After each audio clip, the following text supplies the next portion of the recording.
hello, namaste. Welcome to Shrav's Biotech for you. Today we'll continue with the session regarding plasmids as cloning vectors. The second example is PUC vector. P stands for plasmid, UC stands for University of California. J. Messing et al. Was the researcher who developed PUC vectors at University of California. The series of PUC vectors include PUC 18, PUC 19, PUC 8, etc., where the serial number indicates the series or the sequence at which that particular PUC vector was derived. PUC vectors are derived from PBR322 with the help of chance mutations. They are smaller than PBR322, where PUC vectors are of approximately 2.7 kb in size. This is the pictorial representation of PUC vector. The ori within the PUC vector is derived from PBR322, but it is modified in such a way that the copy number is increased. The ampicillin resistance gene is a selectable marker gene in PUC vectors. The chance mutation that the ampicillin resistant gene undergoes is the removal of MCS or the multiple cloning sites. Then the LAGZ gene. Multiple cloning site is introduced within this LAGZ gene where it has unique restriction sites for many restriction enzymes. So the three chance mutations that the PBR322 underwent in order to result PUC vectors is modification of ori in order to increase copy number, removal of MCS from ampicillin resistant gene, insertion of MCS into the LAGZ gene. Coming to the screening process. The screening process in case of PBR322 is possible because of the insertional inactivation of ampicillin resistant gene or tetracycline resistant gene. Here, in case of PUC vectors, it is because of the insertional inactivation of LAGZ gene. And the screening process is called blue-white screening or lag selection.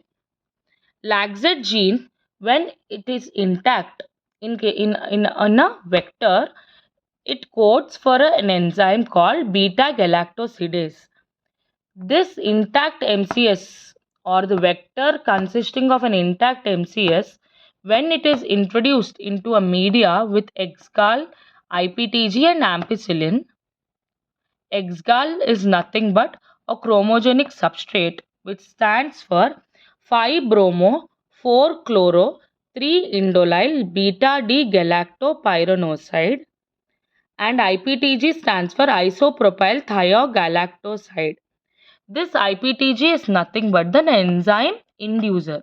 Hence, presence of an enzyme inducer, and the chromogenic substrate along with ampicillin results in exgal hydrolysis, resulting in the conversion of white colored exgal into a blue colored compound in the medium.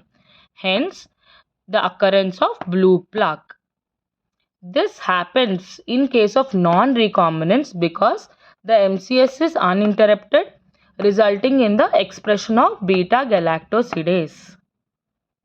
In case of recombinants, because the DNA gets inserted within the MCS, the beta-galactosidase gene is inactivated. Hence, even if the vector is introduced into media consisting of the substrate, inducer and the ampicillin, the exgal does not get hydrolyzed.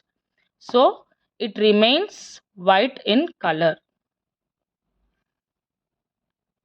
Now coming to the advantages of PUC vectors.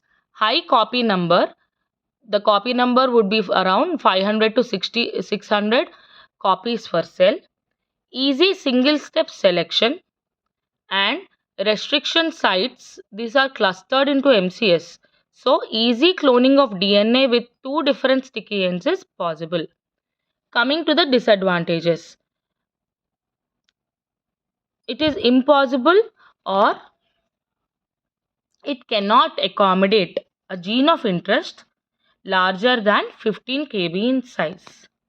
With this, I wind up today's session regarding the PUC vectors. Please like, share and subscribe to my channel.